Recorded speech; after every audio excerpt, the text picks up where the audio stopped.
Well, NATO continues its provocation of Russia with new long-range weapons to try to be attacked inside of Russia. That is the move. And we heard Jens Stoltenberg last week giving Zelensky the go-ahead, the green light. You know what? Use these long-range weapons to attack inside Russia. How is that going to go? And you'd have to be a fool to think that Putin is just sort of going to sit back and let that unfold on his watch as you attack his sovereign territory. Earlier today, Putin revealed that the new Sarmat intercontinental nuclear missiles have entered service with the Russian army. And over the past few hours, Russia has mobilized a portion of their nuclear missiles onto the streets. It's always interesting when you see nuclear missiles rolling down the street. Colonel Douglas McGregor posted this on X a few hours ago. Moscow's message: do not escalate and attack Russia. Moscow controls the escalatory ladder, not Washington. We hold a weak hand and are bluffing. In poker, we call it a dead man's hand. Moscow holds a strong hand, and it's not bluffing. We thought we'd ask the colonel himself to go in more detail about this, and Colonel McGregor joins us now. Nice to see you, Colonel. Welcome. Good to see you too, Clay. Well, you see, Russia is not bluffing, and I think a lot of people in the West, it seems like they continue to play this game. Like, how much can we needle him? How much can we surround Russia before it's like a caged bear? No, I think that's right. And you would think at this point they would have figured out after, almost 3 years. It's a big mistake to underestimate the Russians. They're actually quite serious about defending their country, which is what they demonstrated when they went into eastern Ukraine. But I think the important thing to keep in mind with these nuclear missiles is as follows.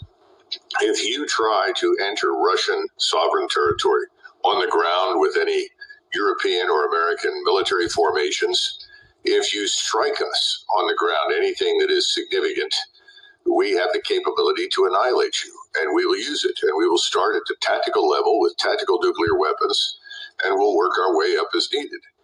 They're not about to back down and leave Ukraine under any circumstances, and they're certainly not interested in a war. If they were, we'd have been at war with Russia a long time ago. That's obvious. But they're not going to sit there and pretend that they somehow or another are going to be intimidated by us. And we have nothing with which to challenge them. Our ground forces are in ruins. I'm sure you've seen the news with Macron, who stood up and turned himself into the proverbial turd in the punch bowl by suggesting that Europeans should be prepared to march into eastern Ukraine. Yeah, Napoleon Bonaparte Macron. Yeah, except Napoleon actually had a real army.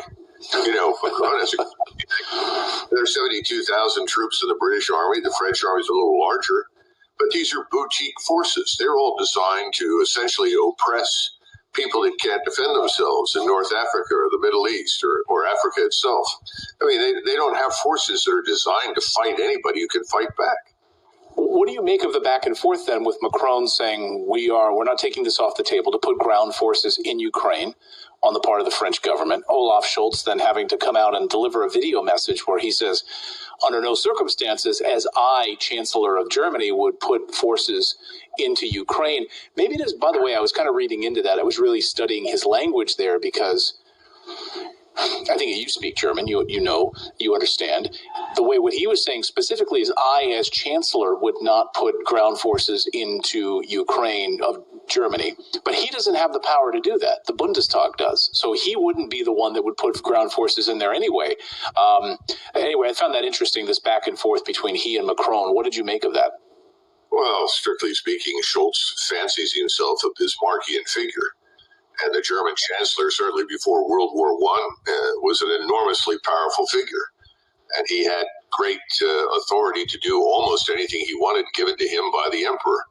So I think there's a certain amount of self-delusion involved with that. But he knows the Germans have no interest in this. Nobody in Europe has an interest in going to war in Ukraine. All of this is a proxy effort. What can we do to win? This is a book of Revelation 13. I will start at verse 1. I will read through verse 2. It reads, And I stood upon the sand of the sea, and I saw a beast rise up out of the sea, having 7 heads and 10 horns, upon his horns 10 crowns, and upon his heads the name of blasphemy. And the beast which I saw was like unto a leopard, and his feet were as the feet of a bear, and his mouth as the mouth of a lion, and the dragon gave him his power, and his seat, and a great authority. All praise and glory to Yahweh, Bahashem, Yahushai, Bahashem, Mlaka, Kadash, Leader Bahana to the elder and the apostles of the Twiston who do well. A peace, blessing, and salutation to you here who are pushing this truth to the four winds of the heaven and be on the forefront of this spiritual war, and to make sure Jerusalem is established as a praise shield yes again as in the days of old. So it is another news and a prophecy coming to you through the spirit and power of Yahweh Hashem Yahshua, and as we progress through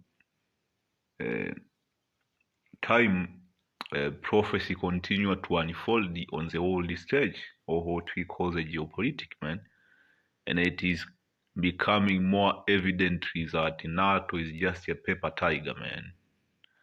It is not how it used to be. Even back then, NATO used to attack weak countries like Libya, Sudan, Iraq, this weak country, man, without a strong military.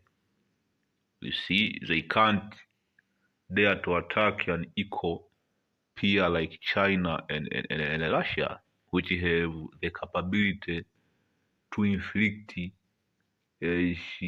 maximum pain, man, through those intercontinental ballistic missiles, man. And this is prophecy, man. The elite, which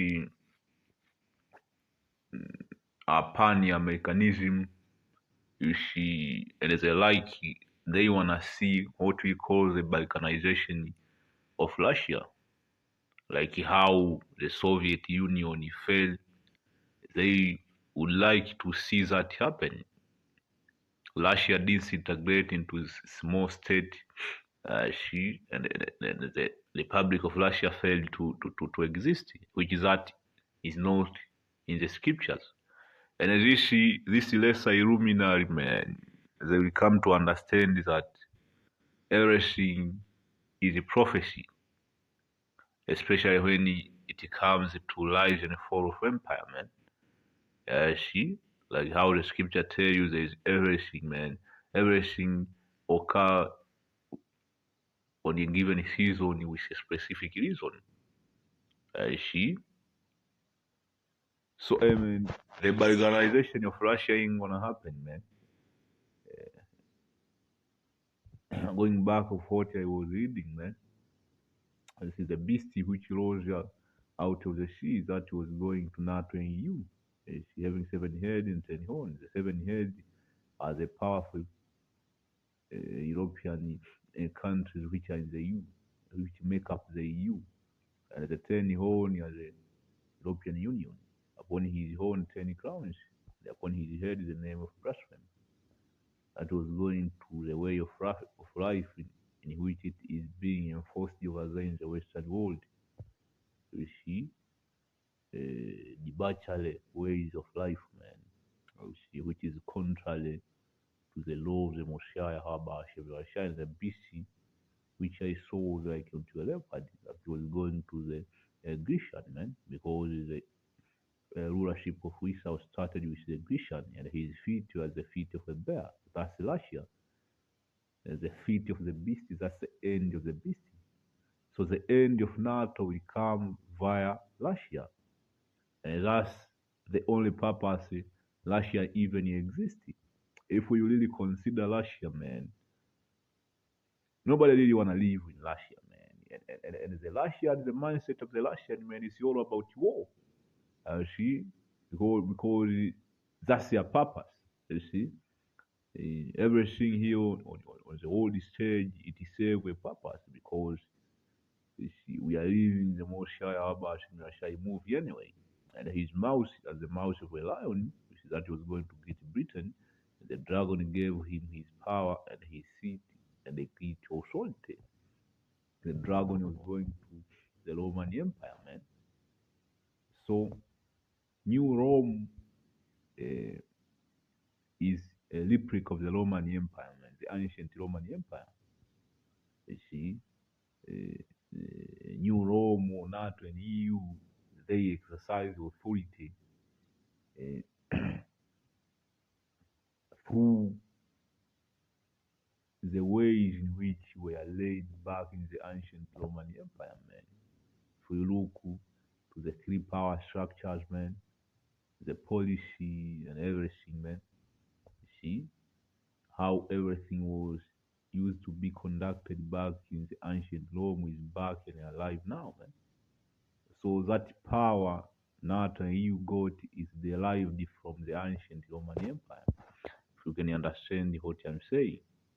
Going to the book of Obadiah, of course, it's the classic book of Obadiah, 1 and 7, say all the men of the confederacy. See, really that was going into EU. The EU at confederacy with America have brought it even to the border. The men that were at peace with thee have deceived thee. So the European Union will forsake America, man, and prevail against thee. There is that eat thy bread. You see? The European Union is benefiting a lot from America. That's why Trump said, man, they need to contribute to pay being in NATO because America protects this European Union and they're not paying for anything, man. You see, already wound under the there is none understanding him.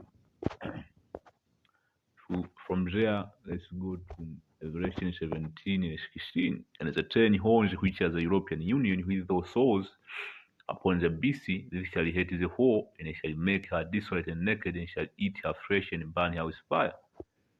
So the European Union, yes, so we shoot missile to America, man, and it is happening right now, man. See, there is a lot of friction between America and the European Union in terms of policy. You see, and the warfare of the European Union are not in sync with America. In other words, these European countries are waking up to the fact that they are just vessels of America. So going to Ezekiel to prove further my point is that Russia was created, man, to bring down Esau Edom Empire. Ezekiel 38 started verse 1. The word of the Lord came unto me, saying, Son of man, set thy face against Gog and the land of Magog, the chief prince of Meshech and Tubal, and prophesied against him. So that was going into Russia. And it says, Thus says the Lord, Yahweh Hashem Yashai, behold, I am against thee, O Gog, the chief prince of Meshech and Tubal. I will turn thee back and put a hook into thy jaws. You see? So Russia will go back to that Soviet-like spirit, man. For all of you elite who are looking to balkanize Russia, to disintegrate Russia, that's against the prophecy, man. I'm reading it right now to you. And I will bring the force and all the enemy, the army, horse and horsemen, all of them cause shall also to farmer, even a great company with buckler and shield, all of them handling sword. You see? So this was a quick lesson, man, going to current news and what's going on the world stage, going to this region wars in which this region war they will spearhead Jacob trouble, man, because every front which open, it bring much more pain, man. In a sense that it disrupt the supply chain even further, man. That will act as a sheer force to bring more pain, man. More pain, more hunger, and more pestilence, man. And people will get even more cold, man. See, the concept of war is people become desensitized when they see death. So your death, let's say you as a woman, when somebody put you to death or in your neighborhood or somewhere, people will just, it will be like normal, man. Because people are seeing hundred people are perishing in Ukraine, man. People are desensitized right now, man. People are getting cold, man. Let me get that scripture. You see?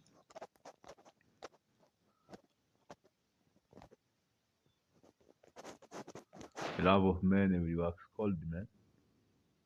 This is Matthew 24 and 12. It say, and because of iniquity shall you abound, the love of men shall wax cold. You see, the love of men have waxed cold, man. So be vigilant out of there. Repent. I hope the lesson was edifying. On to the next.